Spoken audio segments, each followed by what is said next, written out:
Su šventomis kalėdomis, brangus broliai ir seserys, džiugi šventė, nuostabi proga atgaivinti mūsų širdims, įkvėpti džiaugsmo, patirti ramybę. Mūsų gyvenimas, o ir mes patys esame panašus į tuos išminčius, kurie keliauja iš tolimos rytų šalies, kad sutiktų užgimstantį viešpatį. Mūsų gyvenimas yra ta kelionė, dažnai pilna ilgesio, troškimo pilnatvės ir koks didelis džiaugsmas sutikti, atrasti viešpatį, kuris mus ateina aplankyti, nes yra įsimylėjęs mus, nori mums padovanoti dangų.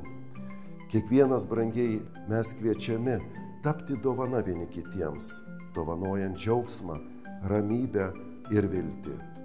Ateinantis 2025 metai yra bažnyčioje paskelbti jubiliejiniais metais, o mes visi popiežiaus vadinami vilties piligrimais, nes esame kviečiami keliauti su viešpačiu širdyje, aplankyti Romą, didžiasias bazilikas, taip pat esam kviečiami šiais metais lankyti ir mūsų tėvynės katedras, šventoves, kad susitikti viešpatį, kad vėl patirti tą artumo džiaugsmą. Na ir aišku, ypatingai svarbu kiekvienam iš mūsų susitikti mūsų artimuosius vėl naujai, atnaujinti savo meilę jiems, ištiesti pagalbos ranką vargšui.